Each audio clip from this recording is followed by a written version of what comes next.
Bueno, pues ya estamos en tiempo de tertulia y me acompaña aquí a mi vera. ¿Qué tal, Raúl Vilas? ¿Cómo estás? Muy bien, encantado de compartir trinchera. Muy contigo, buenos días.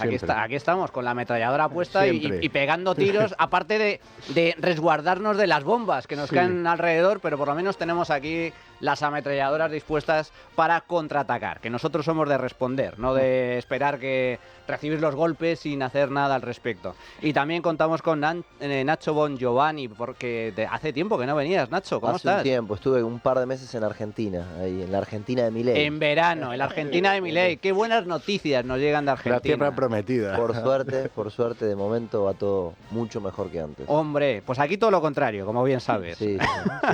Nacho Bongiovanni, que pertenece a la Fundación Internacional para la Libertad, una fundación que, bueno, defiende las ideas de la libertad, que es algo muy, pero que muy importante. Y también, ¿qué tal, querida Noelia Núñez, diputada del Partido Popular? ¿Cómo estás? ¿Cómo estás? Pues encantadísima de volver aquí a esta casa y a esta trinchera también. Estamos todos muy belicistas esta mañana. Belicistas porque estamos en tiempos de guerra. No, y esto de sacar a Franco permanentemente parece que nos contagia a todos, ¿no? Eso lo está consiguiendo también Pedro Sánchez. Franco, que está de plena actualidad. Por cierto, que ya nos hemos enterado al fin de cuánto costó. 64.000. 64.000 eurazos. Pues hagamos unas cuentas rápidas. 64.000 eurazos. ¿A 100 actos? A 100 actos, que nos va a salir el tema este año. Oye, estamos hablando de unos cuantos millones, ¿eh?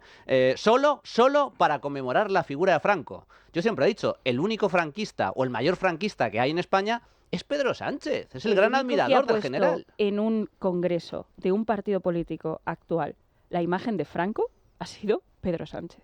En el congreso, la convención esta que tuvieron en Sevilla, hay pantallísima gigante, la imagen de Franco. Oye, pues no sé, igual los mayores defensores del franquismo son ellos. Son los únicos franquistas que quedan en España. Bueno, vamos, si os parece, vamos a arrancar con un tema político, porque ayer hubo declaraciones del fugado, del prófugo Carles Puigdemont desde Bélgica, porque esta semana digamos que ha sido una semana bastante convulsa a nivel de las relaciones existentes entre el Partido Socialista y Junts. Hay que recordar que el pasado jueves la mesa del Congreso de los Diputados decidía una vez más retrasar la tramitación, la votación sobre la tramitación o no de la proposición o de ley presentada por Junts para que Pedro Sánchez se someta a una cuestión de confianza. Y Puigdemont se reunió ayer mismo, viernes, con su cúpula en Bruselas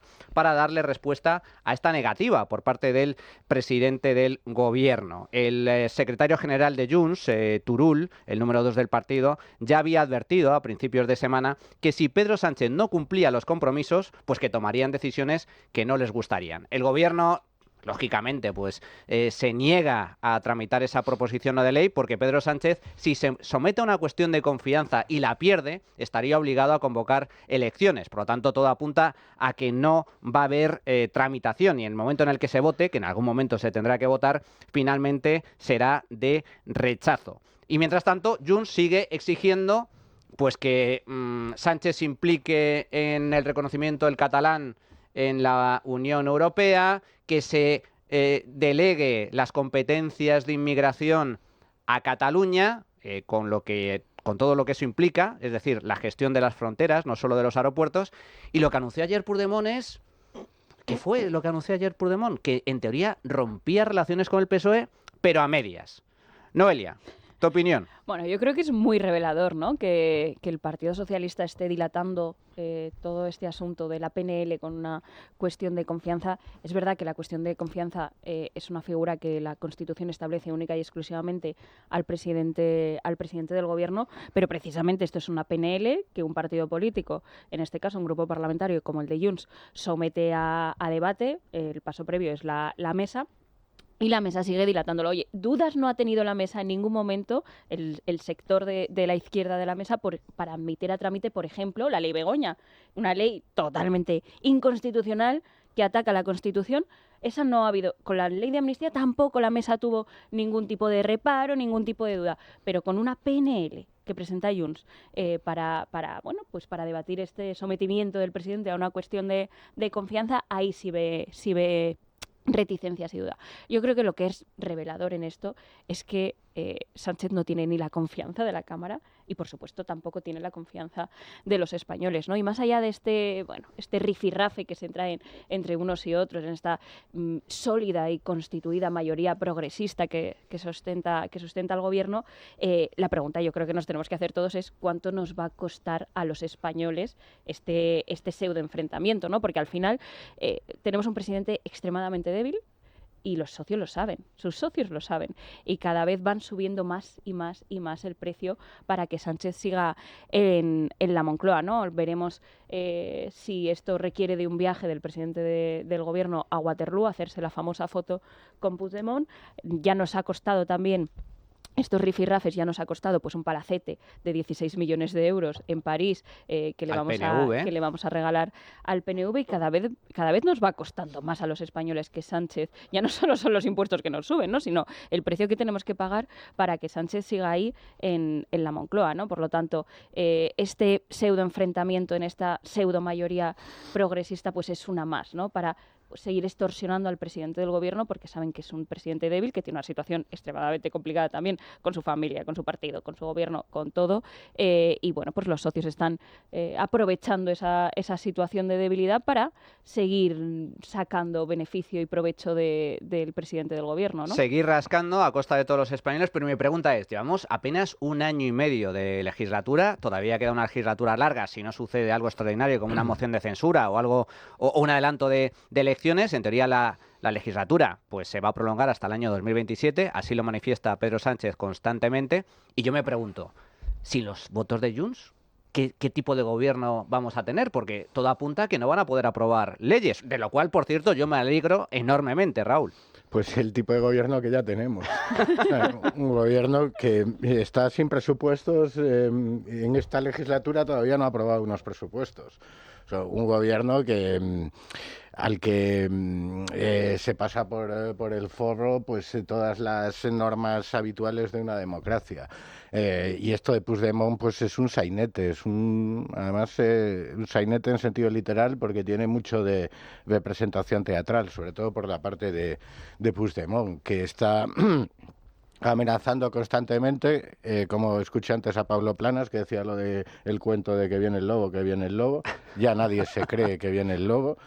Y yo tampoco estoy convencido amaga pero no pega, de que no va a venir. Por un lado, para seguir exprimiendo a Sánchez, porque saben que Sánchez está dispuesto a vender a su madre si es necesario, y además sin ningún tipo de escrúpulo o pudor. También por el placer personal que le provoca a Puigdemont humillar a Sánchez. La cuestión es que aquí al humillado le da igual, o sea, claro, humillar a alguien que no le importa, o sea, pues tampoco tiene mucho sentido. Y sería todo cómico si no fuese trágico, claro, las consecuencias que tiene para España, porque comentabais, es evidente el coste material, o sea, el coste en dinero de todas las concesiones que hay que hacer a Cataluña a costa de quebrar la igualdad y del resto de los españoles, pero también el coste desde el punto de vista de los principios, de los valores de lo que es la nación española, que no solo tiene importancia defenderla por una cuestión económica, sino porque es el ámbito donde nos hemos podido desarrollar en libertad y está en grave peligro, porque Sánchez ya ha demostrado que su proyecto de poder personal pasa por encima de la democracia y de cualquier cosa. Nacho, ¿tú cómo lo ves? Porque aquí está claro que da la sensación de que bueno, las relaciones son tensas entre Junts y el Partido Socialista. Sánchez necesita los votos de Junts. Gracias a los 7 votos de Junts, precisamente, Sánchez es presidente del gobierno a día de hoy. A cambio, eso sí, de una amnistía que vulnera por completo el Estado de Derecho, la igualdad ante la ley, los principios básicos de la justicia. Pero Junts no está dispuesto a sostener algo. Bueno, sí está dispuesto a sostenerlo, pero la cuestión es que va a rechazar muchas de las votaciones, muchas de las leyes que ponga en marcha el gobierno. Estamos entonces en una situación casi de parálisis. Bueno, igual entiendo que a Junts lo mejor que tiene es que Pedro Sánchez siga en el poder, porque de otra manera, si fuera otro el candidato, tal vez Junts ya no tendría nada que pedir, ¿no? Porque los otros se lo denegarían. Pero me parece que esto en definitiva es consecuencia de haber llegado al poder con una coalición tan, pero tan heterogénea, ¿no? Siempre se le habla esto del gobierno Frankenstein, que tiene una parte de uno, otra parte de otro, y eso hace muy, muy difícil el poder gobernar para Pedro Sánchez. Es verdad que, como decía el colega, siempre decimos, bueno, ¿hasta qué límite? ¿A dónde Sánchez va a poner un límite? Y siempre sigue transgrediendo todos esos límites, a pesar de que se tenga que ir contra la Constitución, contra el Poder Judicial, contra la libertad de prensa, etcétera.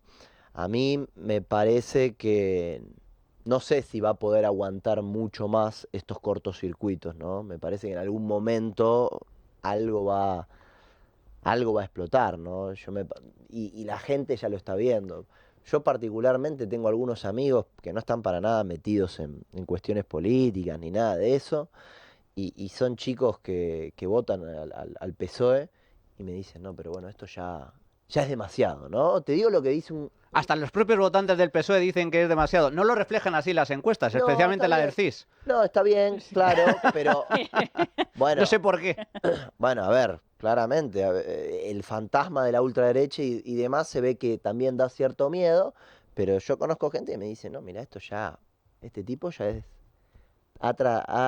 Está amortizado. ha pasado todos los límites. Sí, yo creo que sí. Fijaos porque la verdad es que la hemeroteca es algo maravilloso, especialmente cuando tratamos de Pedro Sánchez, porque Pedro Sánchez, todo lo que dice ahora Pedro Sánchez lo desmintió en algún momento. Año 2018, Pedro Sánchez exigía una cuestión de confianza al entonces presidente del gobierno, Mariano Rajoy. ¿Por qué? Porque había prorrogado los presupuestos generales del Estado. Atentos. Creo que es la responsabilidad del presidente del gobierno, primero intentar sacar adelante esos presupuestos. Y si no lo saca adelante, yo desde luego en su lugar anticiparía las elecciones, pero si el presidente del gobierno no está dispuesto a hacer ni lo uno ni lo otro, lo que tiene que hacer desde el punto de vista constitucional es someterse a una cuestión de confianza. Bueno, aquí en Olía estamos ante un nuevo caso de Pedro Sánchez candidato, Pedro Sánchez Exacto. presidente del Es gobierno. que ha cambiado de opinión y Carmen Calvo era la que decía, no, es que eso lo dijo el Pedro Sánchez candidato, ahora Pedro Sánchez es presidente del gobierno. Pero es que recordemos, no solo en esta cuestión, es que Pedro Sánchez decía que veía delito de rebelión, que tenía que traer a Puigdemont a responder ante la justicia. Por favor, es que... da igual lo que haya dicho el Pedro Sánchez del pasado. Hay que juzgar al Pedro Sánchez del presente y lo que está haciendo desde la presidencia de la Moncloa, que es gobernar exclusivamente para mantenerse en el poder. Ya está, no tiene ninguna ambición de mejorar el país, de solucionar los problemas de los países. No, da igual. Él quiere seguir ahí. ¿Por qué? Porque lo necesita. Porque lo necesita especialmente judicialmente.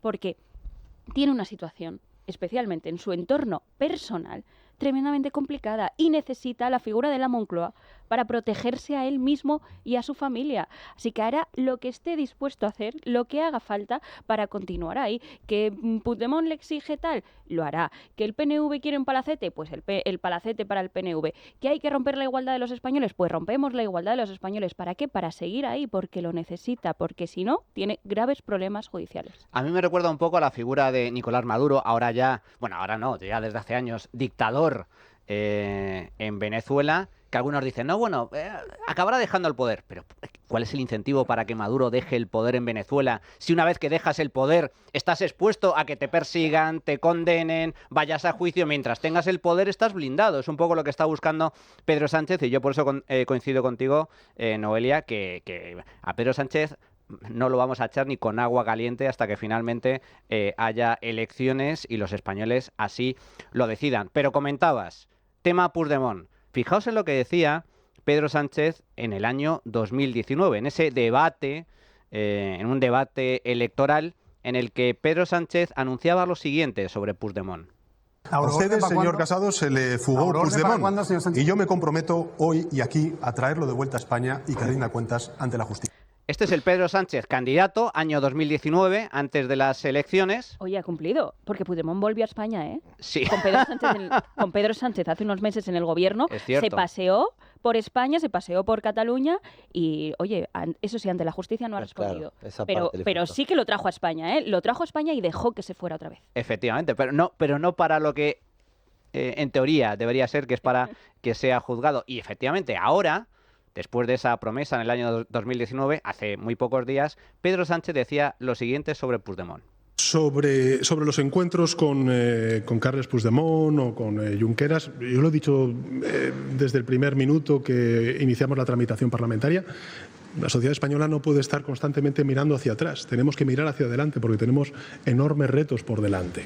Y, por tanto, yo no tengo ningún problema, no sé exactamente cuándo me reuniré, pero evidentemente me reuniré con los líderes tanto de Esquerra Republicana como de Junts per Catalunya. O sea, que se va a reunir con Puigdemont en Waterloo. O sea, Raúl, que la sociedad española no puede estar constantemente mirando hacia atrás y 100 actos sobre Franco en un solo año. Es que es una contradicción permanente. Es que, como decía antes, sería todo cómico si no fuese trágico. Ya es que tomarse en serio a este señor es complicado.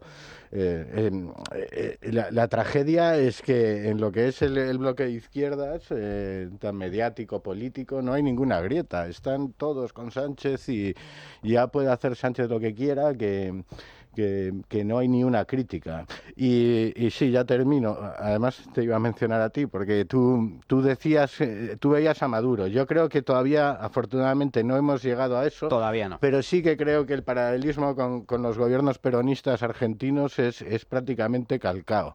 De hecho, existe una relación que ya sabemos, sobre todo de Podemos pero bueno, que la izquierda española se ha fijado mucho en eso. Lo digo por dejarle a la gente un poco de esperanza de no estamos en Venezuela, estamos en el peronismo, allí llegó Milei, no sé si tenemos aquí un Milei, pero bueno, por no perder la esperanza, ¿no? Bueno, a ver, claro, acá el punto que hay que destacar, o sea, Venezuela obviamente es una dictadura y la gente va a votar, pero el gobierno se roba los votos y demás y después no publican las actas, es otra cosa. Ahora, aquí en España la gente fue a votar, Pedro Sánchez perdió las elecciones, pero ganó el gobierno. Feijóo, en cambio, ganó las elecciones, pero perdió el gobierno, si lo ponemos así en esos términos. Y lo increíble es que genere tan poca capacidad de reacción en la sociedad todo lo que está pasando ahora, ¿no? Porque si te pones a pensar, el principal opositor a Pedro Sánchez son los archivos del propio Pedro Sánchez. Y dice una cosa y después hace la otra. A mí me resulta a veces llamativo cómo la sociedad, como te digo, española no tiene capacidad de reacción. Siempre me acuerdo de ese ejemplo que me contaban, que seguro lo han escuchado, que cuando metes una olla con agua y metes una rana adentro, y si el agua ya está caliente, la rana salta y se escapa, pero si la vas calentando poco a poco, la rana se muere cocinada. Entonces, ¿qué digo? ¿Cómo puede ser Pedro Sánchez el que va llevando esa perilla, ¿no? Moviéndola y calentando la temperatura? Y parecería que buena parte de la sociedad española no tiene capacidad de reacción de darse cuenta, nos están cocinando. Porque si van contra la igualdad de todos los españoles, si negocian con los terroristas, con Bildu, si pactan con los independentistas catalanes, etcétera, etcétera, van contra la Constitución, van contra la libertad de prensa, los bulos, esto y lo otro. Bueno, ¿hasta qué punto? Ese es mi temor, que haya una parte de la sociedad española que ya esté adormecida y efectivamente se vaya a morir cocinada. Es que no se puede hacer en un segundo, solo una política que vaya más en contra de los valores de los que la izquierda presume constantemente, la igualdad, la libertad, y resulta que Pedro Sánchez, su política es exactamente la contraria, y sin embargo, desde esa parte de la opinión pública nadie reacciona. Yo creo que Sánchez ha dado motivos de sobra por su manera de gobernar, por su despotismo, para que su rechazo fuese transversal. O sea, ya no es cuestión de si es de los míos o es de los nuestros. Es que este señor, en una democracia no se puede gobernar así. Y claro, el problema de una democracia también es responsabilidad, o su calidad también se mide por la calidad de su opinión pública y de la sociedad civil. Y yo creo que en España tenemos un grave problema con eso, porque es que como es de izquierdas, que haga lo que le dé la gana. Pues no, es que eso no puede ser. Pero porque se ha encargado, decía, la sociedad está adormecida. Yo creo que la sociedad, fruto de una intención clarísima del gobierno, está tremendamente polarizada.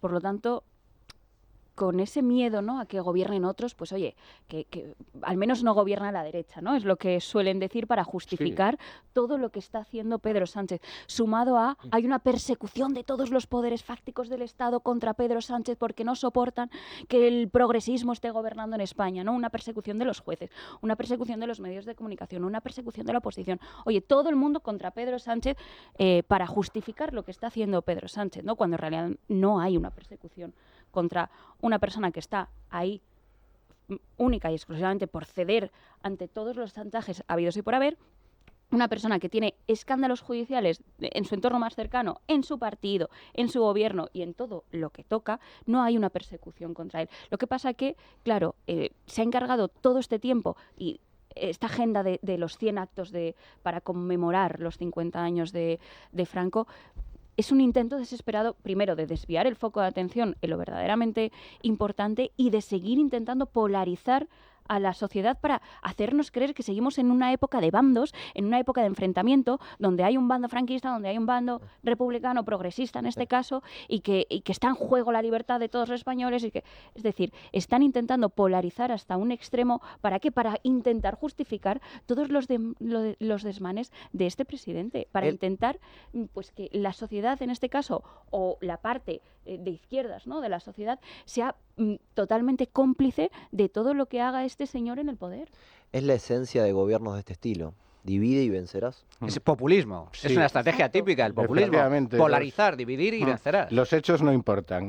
No importa el qué, sino el quién. Y todo parte, además, de un juicio previo de intenciones. Que nosotros, como somos la izquierda, todo lo que hacemos lo hacemos con una intención buena. Entonces tenemos patente de corso para hacer lo que nos dé la gana, porque estamos en el bien y nosotros queríamos el bien. Sin embargo, la derecha es el mal y todo lo que hace lo hace con mala intención. Y entonces, claro, ya se borra el hecho y solo importa el quién. Y el quién es una cuestión de eso, de bandos, de si el que lo hace de mi bando está bien, si el que lo hace del otro bando está mal. Fijaos, una de las, digamos que las cartas que ha puesto Junts encima de la mesa es, por un lado, el traspaso de las políticas de inmigración a Cataluña, la Generalidad catalana. Pero cuidado, no solo el tema de controlar los aeropuertos, etcétera, sino controlar las fronteras catalanas, como si Cataluña fuera un estado aparte del resto de España. La gestión integral de la política migratoria, no solo la acogida, etcétera, sino todo lo relacionado con el control de fronteras, que es una competencia del Estado Nacional que está en manos de las fuerzas y cuerpos de seguridad del Estado, concretamente el Ministerio del Interior. Luego tenemos la exigencia por parte de Puigdemont de que Sánchez se implique directamente en el reconocimiento del catalán como lengua oficial dentro de la Unión Europea, cosa que veo ciertamente complicada porque automáticamente, si la Unión Europea cediera a eso, pues anda que no hay lenguas minoritarias en Europa para hacerlas cooficiales o bien oficiales dentro de la Unión. Y luego la reunión, aparte del cupo catalán, que eso se está negociando ya desde hace tiempo, la reunión al más alto nivel entre Sánchez y Puigdemont, que tendría lugar, entiendo que no en España, porque ya sería el colmo que se reuniera en España una vez más en Moncloa, sino que Sánchez tendría que ir a Waterloo, a donde sea, pero fuera de España, a reunirse con Puigdemont. Noelia, ¿tú ves esa opción factible? Hombre, yo estoy convencida de que habrá esa cumbre de Waterloo y esa foto entre Puigdemont y Sánchez, claro que sí. Mira, dicen, desde el gobierno nos dicen, el gobierno y desde el gobierno de ella también, no, ahora los separatistas, está la situación mejor que nunca, ya no hay problema, ya no hay división en Cataluña. Claro, es que ya no queman las calles, ya no salen a las calles a pedir la independencia, es que ahora lo consiguen a través del BOE. A través de cesiones de Sánchez al Gobierno de la Generalitat y a los partidos minoritarios de Cataluña, si tiene que ceder las competencias en inmigración, las cederá. Si tiene que ceder la condonación de deuda, las cederá. Si tiene que hacer cumbres para intentar hacer creer que Cataluña es otro Estado dentro de la Unión Europea y está al nivel de España, lo hará. Por lo tanto, el separatismo está más vivo que nunca, porque está consiguiendo absolutamente todo lo que ha venido pidiendo durante estos años a golpe de BOE. El problema es eso, que ahora, claro, no se manifiestan en las calles, no se ve, no hay contenedores que se queman. Claro que no, porque ahora es simplemente una llamadita de atención para que en Moncloa se lo tomen en serio. ¿Y cuánto nos va a costar? Pues adelante. Entonces, claro que yo creo que habrá esa foto entre Puigdemont y Sánchez. La cumbre de Waterloo se celebrará y espérate que no sea en la Moncloa, porque ya ha venido. Es capaz, porque es ya capaz. ha venido a España. Puigdemont ya estuvo en España, no pasó nada, volvió en una plaza, haciendo un mitin en una plaza volvió pública. a irse a Waterloo y no hubo ningún problema. Pues estoy convencida de que encontrará también la manera de encontrarse con Sánchez y Moncloa. Que esa foto sería la amnistía política de Puigdemont. El gobierno le ha concedido la amnistía judicial o jurídica a la espera de que los jueces que se están haciendo sus funciones les doblegue el brazo, y lo que pretende conseguir con esta foto Puigdemont es la amnistía política. Pero una última cuestión al respecto. ¿Va a haber moción de censura? ¿Esa posibilidad existe? ¿Una moción de censura contra Pedro Sánchez apoyada de alguna forma por Junts? Antes comentábamos con Pablo Planas que Junts no va en ningún caso a aprobar una moción de censura, ni de broma, coincidiendo con el Partido Popular, con Vox o con otras formaciones. Eso, por mucho que se discuta, no está sobre el tapete. ¿Tú qué opinas, Noelia? Hombre, nosotros lo hemos dicho en todo momento. Por supuesto que es una figura que está ahí y que más ganas que nosotros de echar a este gobierno de una vez por todas, estoy convencida que no tiene nadie. Pero lo que nosotros siempre hemos dicho es que sin cesiones y sin chantajes. Nosotros no somos Pedro Sánchez. O sea, si nosotros sucumbiéramos a cesiones y chantajes, no sería Sánchez presidente, sino que sería Alberto Núñez Feijóo. Por lo tanto, moción de censura sin cesiones y sin chantajes. Oye, si se dan los votos, si hay 176 votos para echar a Pedro Sánchez, los votos del Partido Popular, la figura de la moción de censura, estará ahí. Ahora, si aquí hay que ceder, si hay que hacerse fotos con Puigdemont, si hay que pues intercambiar todo lo que está intercambiando Sánchez por seguir en el poder, con nosotros que no cuenten. ¿Tú lo contemplas, Raúl? No va Descartado a haber moción completamente. de censura, no, y me alegra escuchar a Noelia decir eso, porque a veces uno tiene la percepción o la sensación de que hay una parte del PP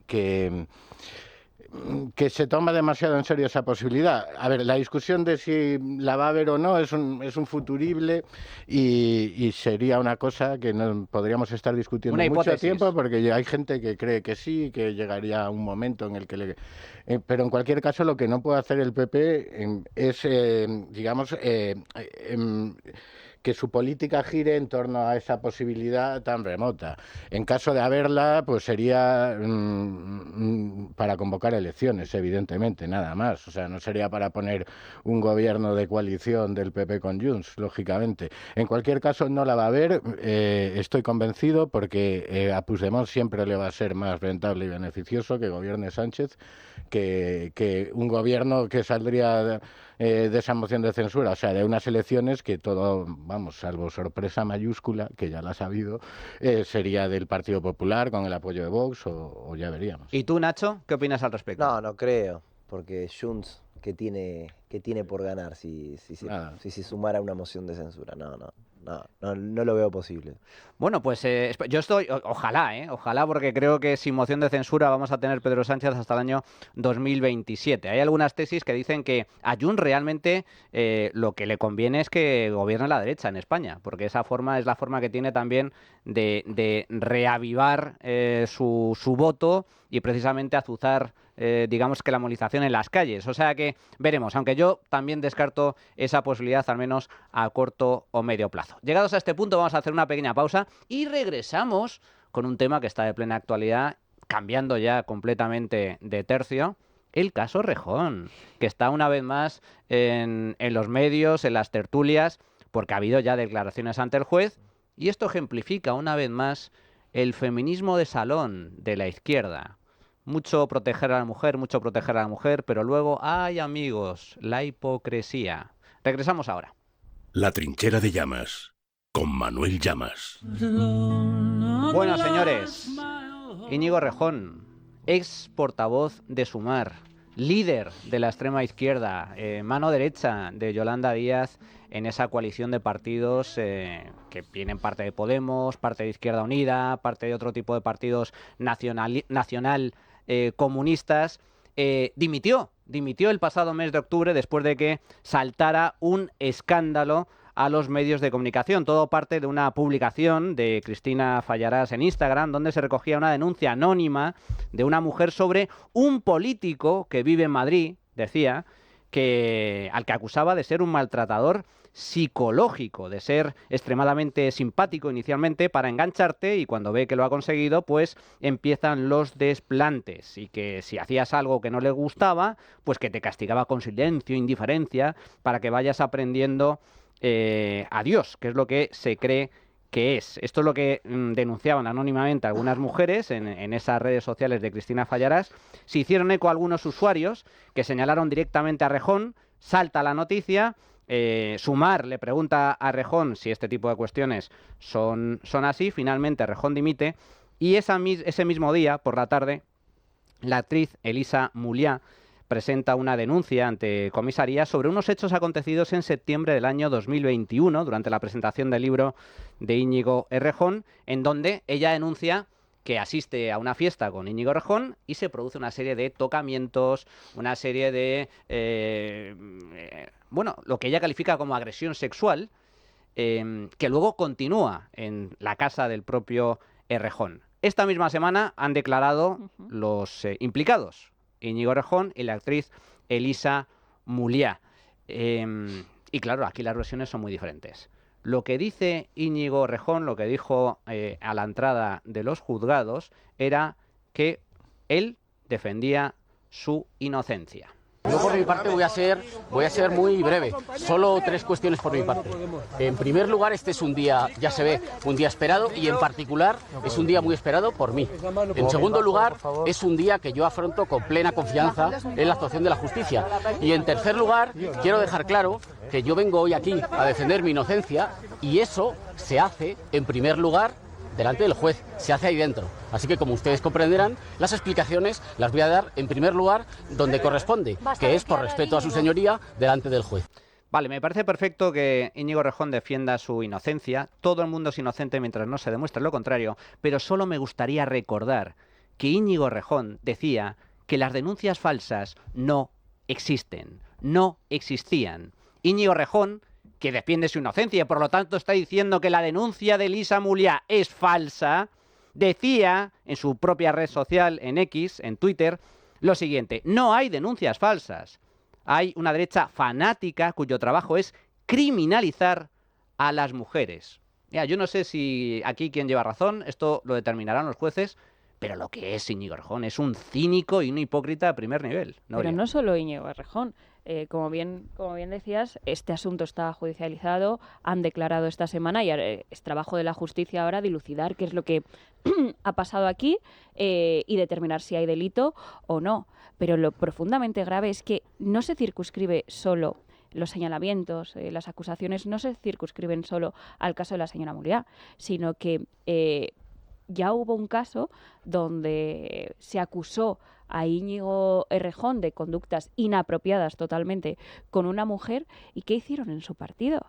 Los del Hermana Yo Sí Te Creo. Pues creer a Íñigo Errejón, acusar a la chica de que se lo está inventando absolutamente todo, y aun conociendo todas estas sospechas y todas estas acusaciones, la señora Yolanda Díaz le nombra portavoz en el Congreso de los Diputados. Es candidato a la Comunidad de Madrid contra Isabel Díaz Ayuso. Es decir, el problema es el silencio, sí, pero el silencio que todas sus compañeras, las que luego el 8 de marzo cargan la pancartita para defender a las mujeres, todas sus compañeras se callaron cuando acusaron a un compañero suyo de comportamientos inapropiados con mujeres. Se callaron, ahí no creyeron. Ahí el Hermana Yo Sí Te Creo no entró en juego. Ahí creyeron a Íñigo Errejón porque, atentos, la justificación es que era un valioso elemento, un activo político muy valioso. Había que protegerlo. Exacto, y que compensaba tenerlo en la primera línea de la política porque daba votos, ¿no? Ese es el cinismo y la hipocresía de este feminismo de pancarta que intenta, bueno, pues criminalizar en este caso al hombre. La mujer siempre tiene la razón, pero cuando sufren un caso, ahí ya no. Ahí la mujer miente, la mujer malísima, y el que tiene la verdad es Íñigo Errejón, el macho alfa de la izquierda, ¿no? Porque, oye, es que no sé siempre, con los hombres de izquierda siempre pasa igual.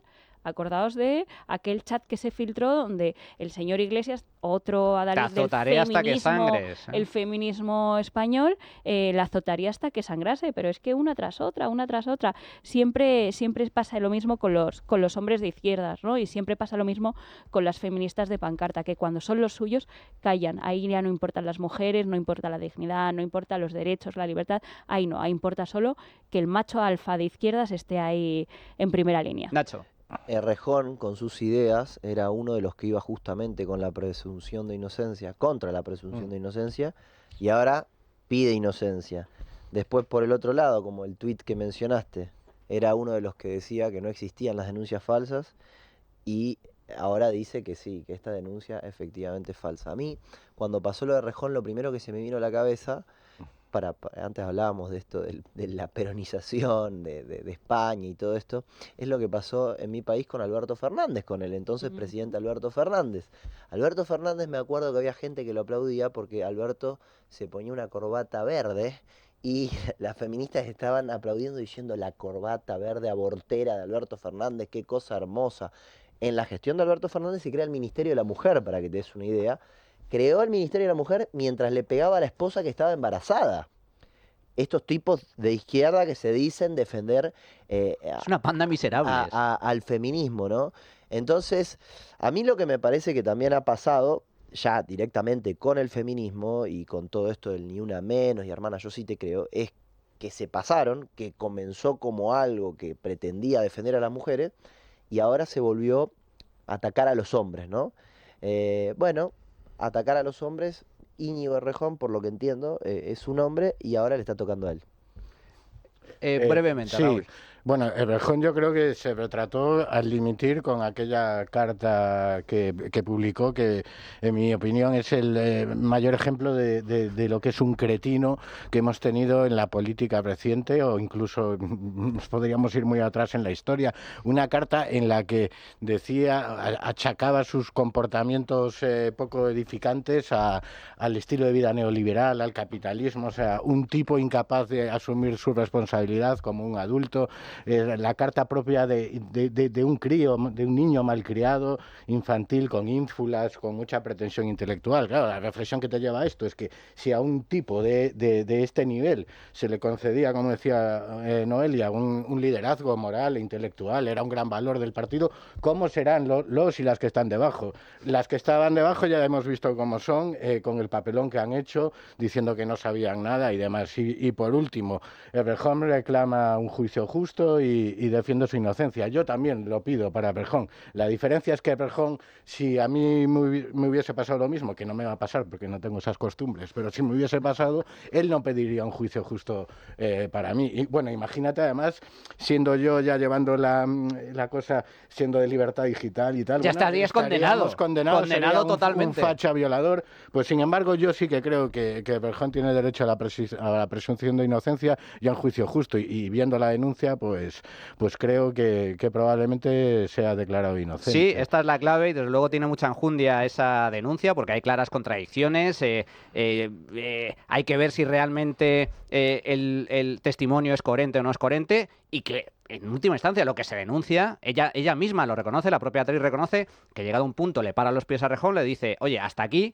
y Errejón dice, vale, y sale del piso. Por lo tanto, aquí hay bastante enjundia desde el punto de vista jurídico. Para comentar esta cuestión, vamos a hablar con Sergio Candanedo, que es un youtuber de gran éxito, conocido en las redes como Un Tío Blanco Hetero, uno de los mejores canales que hay de YouTube para entender el feminismo actual, el mal llamado feminismo, la ideología de género. ¿Qué tal, Sergio? Buenos días, ¿cómo estás? ¿Qué tal, Manuel Llamas? ¿Cómo andamos? Pues muy bien. Se me hace raro que me introduzcas con nombre y apellido. Normalmente suele decir Sergio, un tío blanco hetero. Pues aquí respetamos las formas. Sergio, quería contar con tu opinión al respecto, porque yo creo que eres uno de los mayores conocedores de toda la ideología de género que existe desde hace años, no solo en España, sino en el mundo.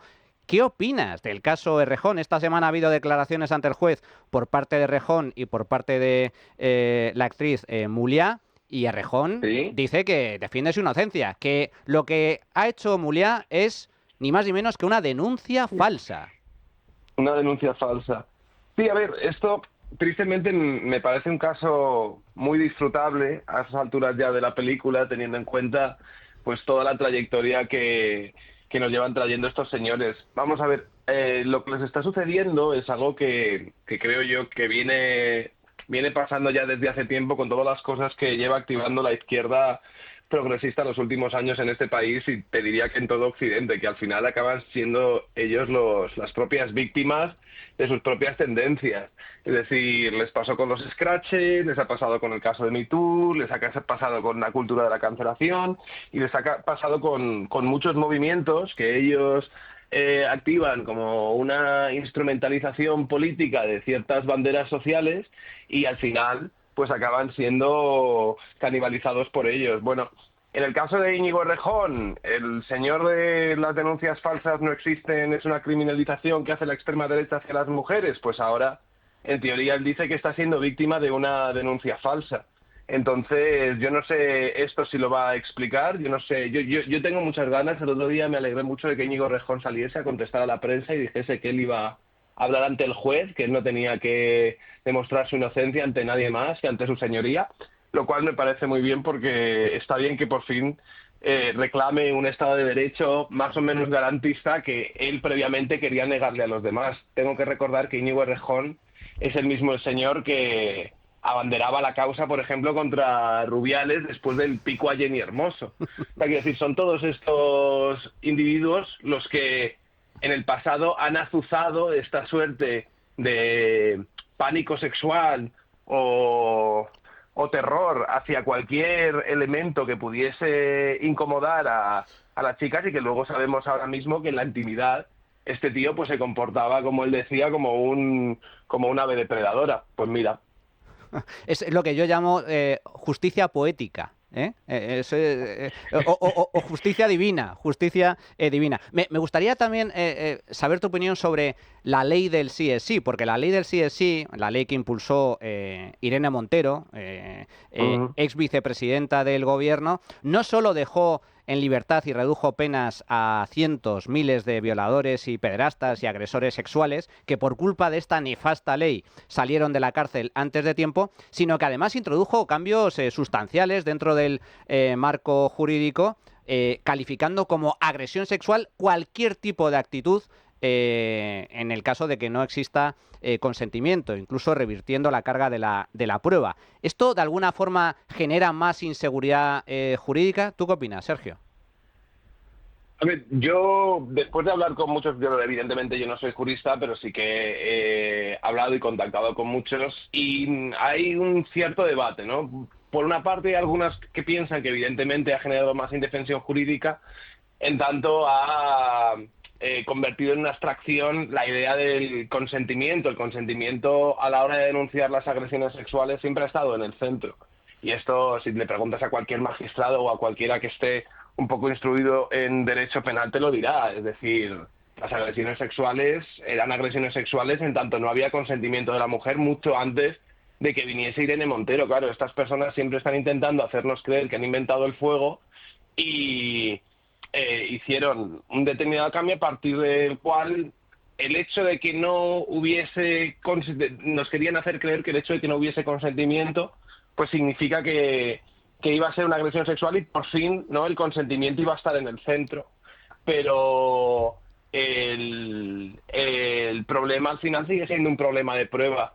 Es decir, se va a tener que probar que no hubo consentimientos a la hora de denunciar a alguien por una agresión sexual. Entonces, sobre el papel, si atendemos a lo que nos lleva diciendo el equipo de Irene Montero y del feminismo institucional los últimos años, sobre el papel, con esa denuncia de Elisa Mouliá sería suficiente, ¿no? Bueno, Elisa Mouliá y todas las otras señoras que habrían señalado a Íñigo Errejón, pero debería ser suficiente para condenar a Íñigo, pero a la hora de la verdad, en el momento que esto lo tenga que atender un juez, pues necesitará pruebas que sustenten el relato que están haciendo sobre este señor, y las pruebas que está presentando Elisa Mouliá pues están siendo francamente insuficientes, podríamos pensar. Quiero decir, esta señora ha estado dando entrevistas de manera sistemática, totalmente contradictorias, y donde pues no tenía ninguna coherencia lo que estaba diciendo.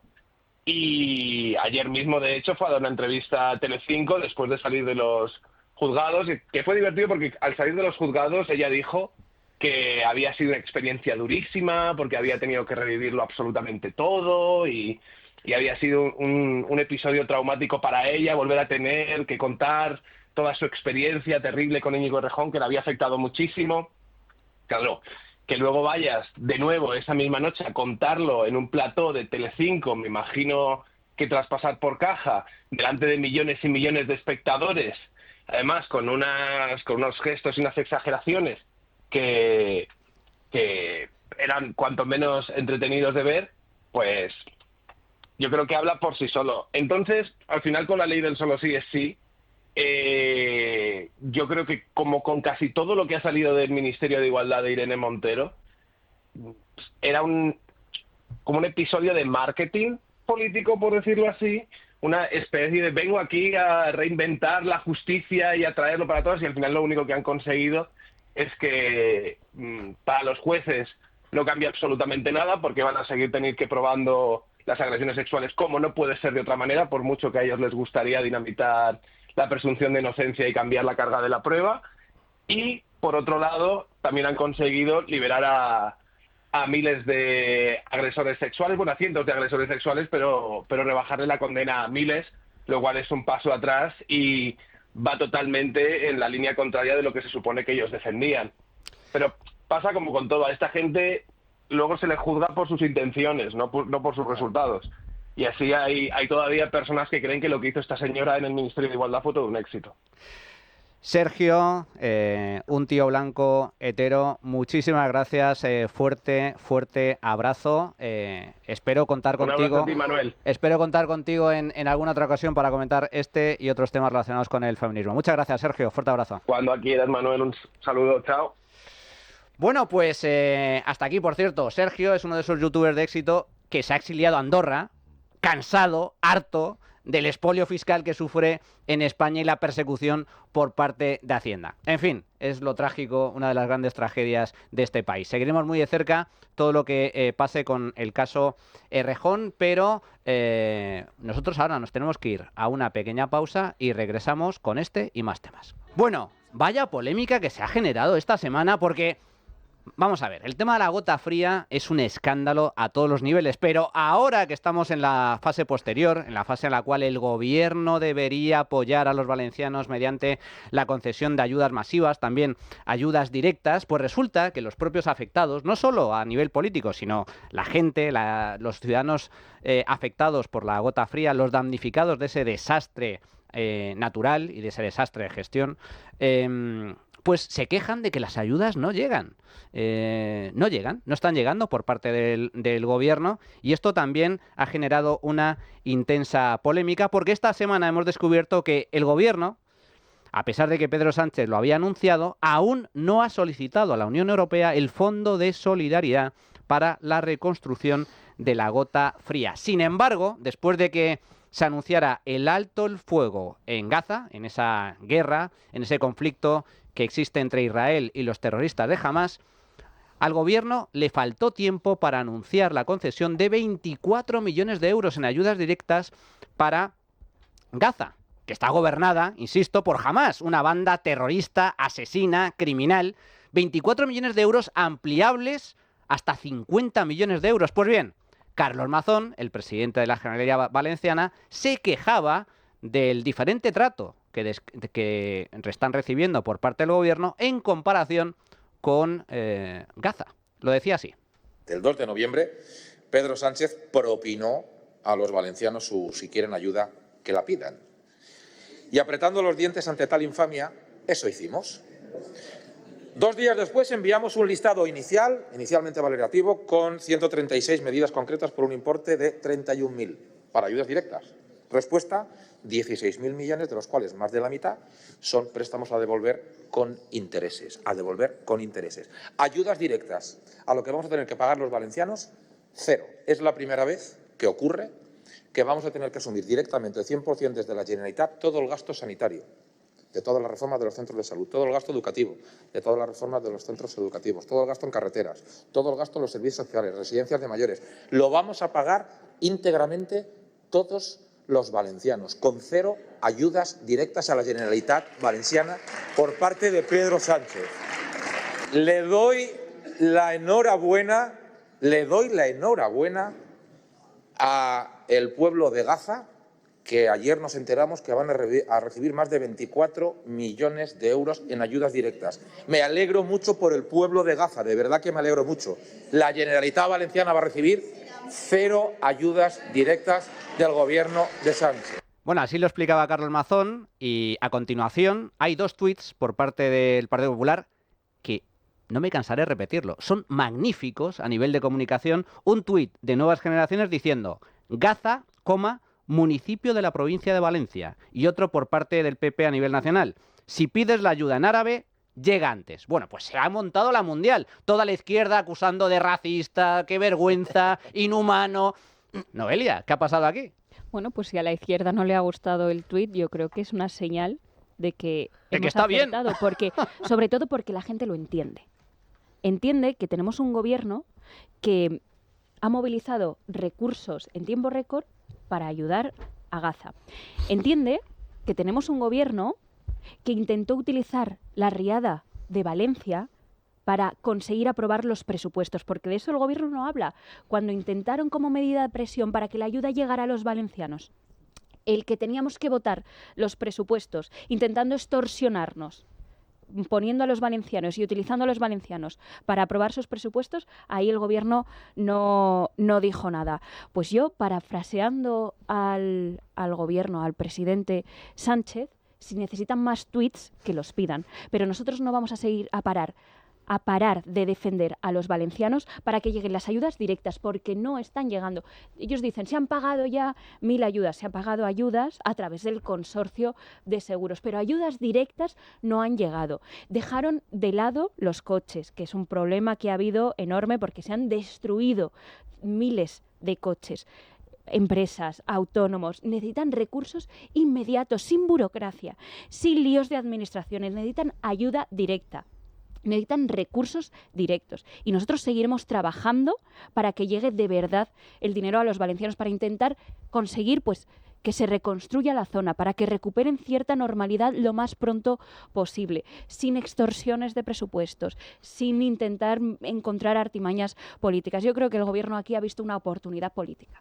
Una oportunidad, y eso es lo verdaderamente grave, no los tuits, no lo que no le gusta a la izquierda. Lo grave es que el presidente Sánchez, que no ha vuelto a Valencia desde que estuvo en Paiporta, y desde que lo sacaron a gorrazos de allí, con toda la lógica del mundo, y dejó solo al rey, no ha vuelto a Valencia a escuchar a los valencianos, a escuchar de primera mano que las ayudas del gobierno de España no están llegando de manera directa, no ha vuelto a pisar la zona y ver cómo está consiguiéndose esa reconstrucción, cómo está intentando conseguirse esa vuelta a la normalidad. No ha vuelto a pisar Valencia, y lo que le preocupa es un tuit. Lo que le debería preocupar es la vida que están teniendo los valencianos y la falta de ayuda directa del gobierno de España. Pero es que este mensaje a mí me parece perfectamente comprensible. Yo creo que lo entiende todo el mundo. Resulta que Álvarez se apresura rápidamente a decir, a Gaza 24 millones, y si hace falta 50, 50. Por cierto, millones, eso son nuevas ayudas, pero es que Gaza ha recibido cientos de millones de euros en los últimos años, a pesar de estar gobernados, insisto, por terroristas, y a pesar de que el gobierno lo ha reconocido de forma unilateral como un Estado legítimo. un Estado gobernado por una panda de terroristas. Y sin embargo a Valencia, si quieren ayuda, que la pidan. Sí, no, y hay más ejemplos. No sé si ya esta misma semana o en los próximos días se van a desplegar 3.000, creo que son 3.000 soldados españoles para unas maniobras en Bulgaria, en la zona del este. No sé exactamente dónde, pero a lo que voy, que el despliegue va a ser cuestión de 24 horas. En Valencia habían pasado una semana y no habían visto a nadie con uniforme, que es algo asombroso. Que el gobierno de una nación, ante una tragedia de esta magnitud, desde el primer momento esté pensando en cómo rentabilizarla políticamente, es sencillamente asqueroso. Es de una inmoralidad solo concebible en un tipo como Pedro Sánchez, porque ya digo, aquellas imágenes cuando hubo la visita de los reyes y lanzaron barro, habían pasado una semana, pero es que cuando habían pasado ya varios meses todavía estaban los coches allí acumulados, barro, seguían las cañerías colapsadas, tal. Ahora estamos viendo que no llegan las ayudas, y es que esto es intolerable en un Estado que nos cobra una cantidad de impuestos enorme. Imagínate en el mercado, ¿no? Que es, en mi opinión, donde existe la verdadera democracia, porque allí los consumidores actuamos libremente y tomamos nuestras decisiones. Que tú tuvieses un contrato o tuvieses una especie de aseguradora, algo así, y que ante una cuestión como esta, pues no te socorre, a pesar de que llevas pagando religiosamente tal, pues le pondrías una demanda y la hundirías, quebraría esa aseguradora porque los consumidores dejarían de confiar en ella. Sin embargo, pues bueno, que es el paralelismo que hago para ver lo que ha hecho el Estado, que es inmoral, asqueroso, y además es una estafa al contribuyente, porque no está cumpliendo con... el pagar impuestos también, no hay un contrato como tal, pero implica una relación contractual. Yo pago impuestos para que tú me des una serie de servicios. ¿Sabéis quién está cumpliendo de verdad? A pesar de todas las críticas que ha recibido, y sigue recibiendo, y seguirá recibiendo, por desgracia. Juan Roig, Mercadona, puso en marcha un programa de ayudas directas a los afectados por la DANA, sin papeleo, directamente, y son muchos los vecinos, los damnificados, los empresarios que solicitaron esa ayuda y fueron la primera ayuda que recibieron después de la catástrofe, Nacho. Te salva el mercado, no el Estado, ¿no? Acá lo que se ve es que el Estado español está sobrepresente donde no tendrían que entrometerse, que es en las cuestiones económicas, y está totalmente ausente en este tipo de cuestiones que tienen que ver con algo ya que es más bien humano, ¿no? De ir a socorrer a una región que ha sufrido una catástrofe. Entonces, ahí ves que el accionar del Estado, bueno, está totalmente equivocado, y que la responsabilidad de Pedro Sánchez ante esta situación es gravísima. A mí me sorprende que esto no tenga un costo político, ¿no? Quiero decir... En Valencia estoy seguro de que sí, seguro. Me parece que tiene que haber consecuencias. Si me permitís, vamos a cambiar de tercio, porque esta semana también ha sido noticia todo lo relacionado con la vivienda. Pedro Sánchez ha anunciado un plan de 12 medidas para intentar solventar el problema que él mismo ha creado con el encarecimiento de la vivienda, cada vez más difícil el acceso al alquiler por parte de los jóvenes o de las rentas bajas, y también el Partido Popular ha presentado su particular plan con 10 medidas al respecto, con el fin de incrementar la oferta. Para hablar sobre esta cuestión y sobre un problema que es acuciante y cada vez más grave, contamos con Ricardo Bravo, que es portavoz nacional de la Plataforma de Afectados por la Ocupación. ¿Qué tal, Ricardo? Buenos días, ¿cómo estás? ¿Qué tal? Buenos días a todos. Bueno, lo primero, vamos a centrarnos en el plan del Gobierno, que al fin y al cabo son los que tienen competencias para intentar solventar esta situación, al menos de forma más importante o más relevante. Dentro de ese plan de medidas que ha anunciado el Gobierno, Pedro Sánchez no ha hablado del problema de la ocupación. Desde la izquierda se dice que incluso no existe, tal y como reclama o afirma Irene Montero, que la ocupación es un invento de la derecha, un invento de la extrema derecha para desviar la atención. Ricardo, ¿qué opinas al respecto? Pues, ¿qué voy a opinar? Que nos parece indignante, que nos parece vergonzoso que una parte de la clase política nos esté constantemente invisibilizando cuando ya la sociedad es muy consciente del problema que existe con la ocupación y con la inquiocupación. Me produce mucha pena que esos partidos de izquierdas sean los que estén negando la situación, además porque la principal ocupación e inquiocupación se producen en los barrios más humildes de las grandes ciudades. ¿Cuántos casos, porque se habla mucho de ocupación, pero aquí hay que incluir un fenómeno reciente que sucede desde el año 2020, con un decreto concreto, un real decreto que se aprobó por parte del gobierno y que protege a los inquilinos morosos? Estamos hablando de ocupas y de inquiocupas, gente que deja de pagar la renta y que prácticamente es imposible desalojarlos de tu vivienda. ¿Cuántos afectados calculáis que hay a nivel nacional y cuántas llamadas recibís vosotros en vuestra plataforma? Mira, pues oficialmente los datos que ofrece el Ministerio del Interior, que están muy sesgados, son de 15.289 denuncias en el último registro, que es del año 2023. Pero detrás de esto hay una interpretación, y es que no se incluyen todas las soluciones extrajudiciales por los largos periodos judiciales de un proceso por ocupación e inquiocupación, y los afectados están buscando fórmulas más rápidas y económicas para solucionarlo. Y entonces ahí entran las empresas de mediación y empresas de desocupación. Todos esos casos no están ahí dentro. Tampoco están dentro todos los afectados, como los vecinos de Carabanchel, que son 100 afectados por 28 ocupaciones. Estos vecinos están invisibilizados totalmente por la ley y no entran dentro de estas estadísticas cuando sabemos que los hay por miles. Y por último, la inquiocupación. La inquiocupación tampoco está dentro de estos datos y en total nosotros calculamos que el efecto de la ocupación o de la falta de medidas contra la ocupación y la inquiocupación está afectando a 80.000 hogares.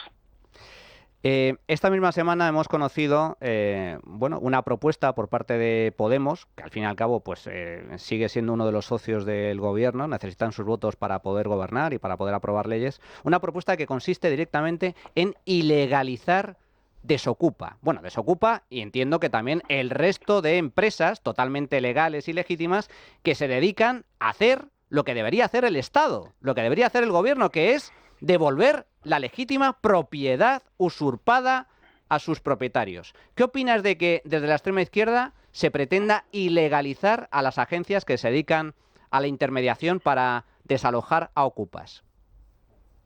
Pues mira, más allá del enfrentamiento personal que hay entre Dani e Irene, que nosotros no vamos a entrar, hay una cortina de humo que es la estrategia que está siguiendo Podemos para invisibilizarnos otra vez a las víctimas. Fíjate cómo se habla de empresas, pero no se habla de los afectados. Nosotros llevamos años reclamando nuestro espacio como esa tribuna que decía que tenía otras periodistas y que Irene tiene y que nosotros nunca hemos podido alcanzar. Por supuesto, nosotros estamos en contra de que se ilegalicen este tipo de empresas. Es verdad que tendrían que mejorar ciertos protocolos, pero es el único recurso que tienen muchos afectados para evitar una pesadilla judicial que puede tardar 5 años. 5 años para recuperar tu vivienda. O sea, es un auténtico escándalo. Y ya para terminar, Ricardo, creo que el próximo 22 de enero, es decir, la semana que viene, se vota finalmente en el Congreso la prórroga del decreto 11/2020, que es el origen de todos los problemas relacionados con la inquiocupación. Este Real Decreto lo que hace es blindar a los inquilinos morosos. Si te dejan de pagar la renta, olvídate porque no vas a recuperar tu vivienda. ¿Qué esperáis de esta prórroga? Yo creo que se va a prorrogar, ¿no? ¿O no? Bueno, es así lo que estás diciendo, pero también afecta a los ocupas, es decir, aquellos ocupas que también se declaran vulnerables tampoco pueden ser expulsados, ¿no? Es verdad que dependiendo del proceso judicial que lleven, pues se tiene más garantías o menos garantías. Yo por primera vez, personalmente, sin lanzar campanas al vuelo, tengo algo de esperanza. algo de esperanza, porque hasta este último año la inquiocupación no ha copado tantos titulares en prensa ni tantos reportajes. Entonces quiero creer, también por el trabajo que hemos hecho dentro de la plataforma de afectados por la ocupación, en reuniones con muchos partidos políticos, quiero creer o deseo creer que puede pasar algo para que pueda decaer. No tengo ninguna garantía. Es cierto que ayer Junts rompió relaciones con el Partido Socialista y puede que voten en contra de este decreto, lo cual nos facilitaría que este decreto desapareciera.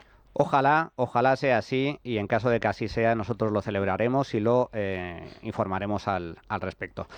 Ricardo Bravo, portavoz nacional de la Plataforma de Afectados por la Ocupación, muchísimas gracias, fuerte abrazo y mucho ánimo. Gracias a vosotros. ¿Qué opináis? Hay muchas medidas al respecto, pero Noelia, el gobierno, esto de la ocupación sigue sin darle solución. Es más, sigue amparando a los ocupas. Tienen una ley en la mesa del Congreso congelada desde hace meses, aprobada en el Senado, fruto de esa mayoría absoluta que tenemos en esa Cámara, pues está en el congelador de Armengol y se niegan a tramitarla. La ley Begoña es a todas las prisas del mundo, pero la ley antiocupación está en el congelador de Armengol desde hace meses, ¿no? Tenemos un problema enorme de vivienda en nuestro país. Tenemos unos datos que alrededor de unas 80.000 viviendas están ocupadas y 25.000 inquiocupadas. Pero es que según el Banco de España, ojo, no sospechoso de ser del Partido Popular, se necesitan 600.000 viviendas más en nuestro país para intentar solventar la crisis de oferta que tenemos ahora mismo. Tenemos un exceso de demanda y una falta de oferta. ¿Eso qué está haciendo? Pues como en cualquier bien de extrema necesidad en un mercado, que suban los precios. Pues lo que hay que intentar es incentivar que haya más viviendas en el mercado, tanto en régimen de compra como en régimen de alquiler. Por eso hemos presentado unas medidas para incentivar, pues, una nueva ley del suelo para movilizar todos los recursos disponibles. También medidas para solventar o aliviar la burocracia existente, pues para que todos esos trámites urbanísticos que se cifran en 9 meses pasen a 3 meses. También rebajas fiscales con el impuesto de transmisiones patrimoniales, dejarlo en un tipo común de un 4%. Incentivos también lo del aval para jóvenes que se extienden a los 40 años y a las familias. Es decir, un cómputo de medidas para incentivar eso, que haya más viviendas. El problema es que el gobierno está haciendo todo lo contrario. Una ley de vivienda que asfixia la oferta y ahora una empresa pública para vivienda, que lo único que hace es seguir prometiendo vivienda. Sánchez prometió en campaña, ya no sabe cuántas viviendas, 200.000, 400.000, no sabe, no hay ninguna de las que 7 años después de las prometidas, y los jóvenes siguen teniendo una situación dantesca.